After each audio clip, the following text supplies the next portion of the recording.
Hello everyone and नमस्ते। आप सभी का एक बार फिर से स्वागत है आप सभी के अपने यूट्यूब चैनल रूहानी किस्से में। तो दोस्तों, कैसे हो आप सब? आशा करती हूँ आप सभी लोग अपने अपने जीवन में मस्त, खुश, स्वस्थ और व्यस्त होंगे। आज मैं आप लोगों के लिए ना एक और दिल दहला देने वाली खतरनाक, खौफनाक कहानी और सच्ची घटना लेकर आ गई हूँ। और जो ये घटना है ना, वो घटी थी मध्य प्रदेश के शिवपुरी के पुराने और अब बंद हो चुके हॉस्पिटल में। पुराने लोग कहते हैं कि वहां एक शांति सेवा हॉस्पिटल नाम का अस्पताल था, जो 10 साल पहले एक भयानक आग में जल गया था। तब से लेकर आज तक जो भी रात के समय उस जगह गया है, या तो लापता हो गया या फिर कुछ ऐसा देख लिया जो उसने जिंदगी भर नहीं भूल पाया। कहा जाता है कि अगर किसी ने भी रात के 12 बजे के बाद उस हॉस्पिटल की तरफ देखा तो उसे ऑपरेशन थिएटर की रोशनी जलती हुई दिखाई देती है, और अगर किसी ने वहां जाने की कोशिश की तो वो सुबह तक वापस नहीं आता है। तो चलिए आज की कहानी शुरू करते हैं। बहुत अच्छी कहानी है, बहुत ही ज़्यादा इंटरेस्टिंग कहानी है। लेकिन कहानी शुरू करने के पहले अगर आप लोगों को भी chilling tales, true ghost stories और हॉरर स्टोरीज सुनना पसंद है तो आप सभी लोग रूहानी किस्से को सब्सक्राइब करना मत भूलिएगा। ये बात तब की है जब एक नया डॉक्टर अर्जुन का इस हॉस्पिटल में ट्रांसफ़र होता है। हॉस्पिटल का नाम तो आप सभी को पता है, जो शहर से दूर था, एक सुनसान जगह पर बना हुआ था। और जब डॉक्टर अर्जुन यहाँ काम करने आते हैं तो उन्होंने देखा कि दिन के समय इस हॉस्पिटल में बहुत कम पेशेंट्स आते हैं, लेकिन स्टाफ के लोग कह रहे थे उनसे कि रात में यहाँ काफ़ी पेशेंट्स आते हैं और रात भर ऑपरेशन चलते रहते हैं। ये बात थोड़ी अजीब लगी, लेकिन डॉक्टर अर्जुन ने इस पर ज़्यादा ध्यान नहीं दिया। पहली रात उनका ड्यूटी टाइमिंग 8 बजे से रात को शुरू होता है, तो वो देखते हैं कि रात के 10 बजे के बाद एक एम्बुलेंस आने लगी। वार्ड बॉयज और नर्सेस तेज रफ्तार में पेशेंट को अंदर ले जाने लगे।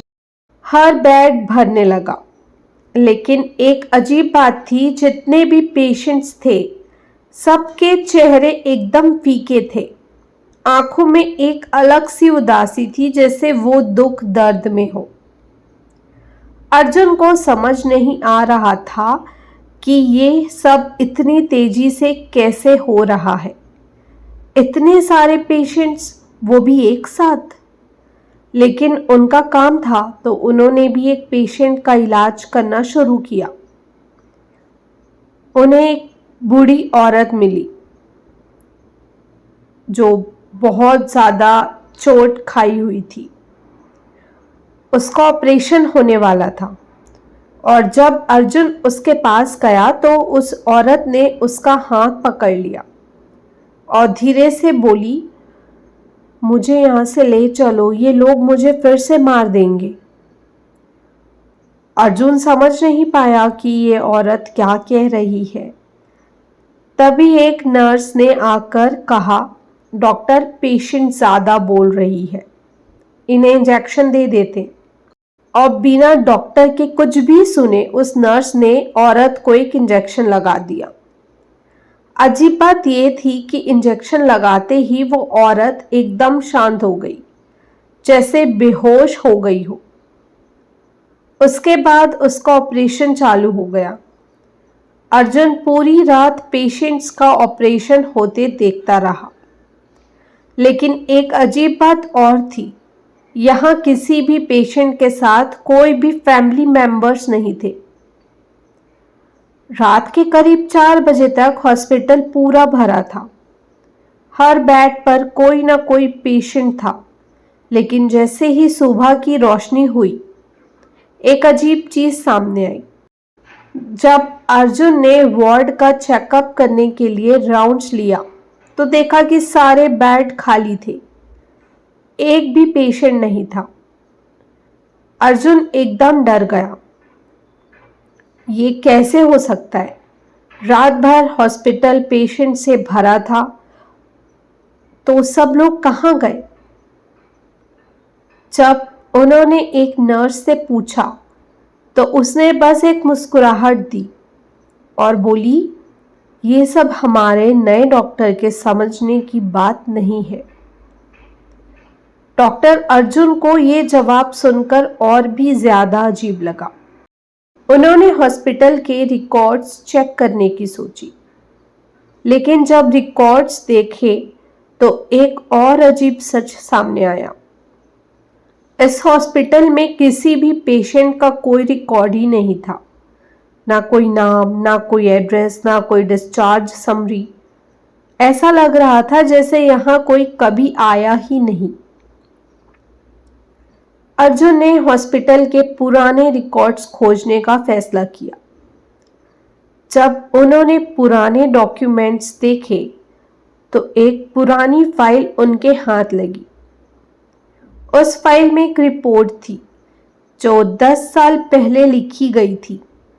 उसमें लिखा था, शांति सेवा हॉस्पिटल में एक रात भयानक आग लग गई थी, जिसमें 50 से ज्यादा पेशेंट और स्टाफ मेंबर जलकर मर गए थे। इसके बाद हॉस्पिटल बंद कर दिया गया था। अर्जुन ये पढ़ के एकदम सिट्टी पिट्टी खो बैठे। ये हॉस्पिटल तो 10 साल पहले चल चुका था, तो फिर जो रात को पेशेंट्स आते हैं वो कौन है? उन्होंने एक और पुरानी फाइल देखी जिसमें एक लिस्ट बनी हुई थी उन लोगों की जो कि उस रात मर गए थे। जब अर्जुन ने लिस्ट पढ़ी तो उनका दिल जोर जोरों से धड़कने लगा। उस लिस्ट में उसी बुढ़ी औरत का नाम भी था जिसे उन्होंने ऑपरेशन से पहले देखा था। अब अर्जुन को सब समझ आया। ये हॉस्पिटल एक भूतिया हॉस्पिटल था। रात के अंधेरे में ये वही मरे लोग वापस आते हैं जो 10 साल पहले यहाँ मर गए थे। ये लोग फिर से वही ऑपरेशन करते हैं जो उनकी मौत के दिन अधूरा रह गया था। जब अर्जुन को ये सब सच पता चला तो उन्होंने तुरंत हॉस्पिटल से भागने का फैसला किया। लेकिन जैसे ही वो निकले, उन्होंने देखा कि उनके आसपास वही रात के पेशेंट्स खड़े हैं। वो धीरे धीरे उनकी तरफ बढ़ने लगे। उनकी आंखों में एक अजीब सी चमक थी, जैसे वो उनको भी अपने साथ ले जाना चाहते हैं। अर्जुन ने जोर से दरवाजा खोला और भाग निकले। जब उन्होंने दूसरे दिन वापस पुलिस को लेकर हॉस्पिटल जाने का फैसला किया ताकि पुलिस जाए, वहां पे वेरिफिकेशन करे, वेरीफाई करे कि हॉस्पिटल क्या है, इसका सच क्या है, तो जो सच सामने आया वो और भी ज्यादा डरा देने वाला था। हॉस्पिटल की जगह सिर्फ एक पुराना जला हुआ भवन था। वहां कोई पेशेंट्स नहीं थे, कोई डॉक्टर नहीं था, कोई स्टाफ मेंबर नहीं थे।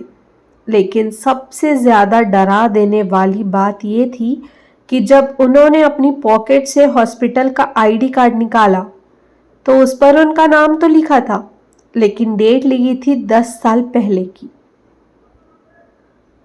आज भी अगर आप उस जगह जाएंगे तो लोग बताते हैं कि रात के अंधेरे में वहां से हॉस्पिटल की रोशनियां चमकती दिखाई देती है, एम्बुलेंस की आवाजें आती हैं, और अगर आप ध्यान से सुनोगे तो एक आवाज सुनाई देगी, डॉक्टर मुझे यहाँ से ले चलो, ये लोग मुझे फिर से मार डालेंगे। अब फैसला आपका है। अगर कभी आपको कोई ऐसा हॉस्पिटल दिखे जो सिर्फ रात को चलता हो तो अंदर जाने की गलती मत करना। क्या पता आप भी सुबह तक वहां से गायब हो जाएं। तो दोस्तों, इतनी ही थी आज की सत्य घटना। अगर आप सभी को ये कहानी अच्छी लगी होगी तो इस कहानी को एक लाइक और मेरे चैनल को सब्सक्राइब करना मत भूलिएगा। और अगर आप लोगों के पास भी कोई डरावनी किस्से कहानियां हैं या फिर आप लोग जानते हो कि किसी के साथ सच में एक हॉरर घटना घटी थी, और अगर आप लोग चाहते हैं कि आप सभी की कहानी भी मैं अपने चैनल पर शेयर करूं, तो आप सभी लोग मुझसे इंस्टाग्राम के थ्रू कनेक्ट कर सकते हैं। मेरे इंस्टाग्राम के पेज का लिंक मेरे यूट्यूब चैनल के डिस्क्रिप्शन में मेंशन है और मैंने साथ ही कमेंट बॉक्स में भी पिन करके रखा हुआ है। तो चलिए, आप सभी लोगों से कल फिर से मुलाकात होगी एक और किस्से के साथ, एक और कहानी लेके, एक और सत्य घटना के साथ। तब तक के लिए bye bye, take care and thank you for watching.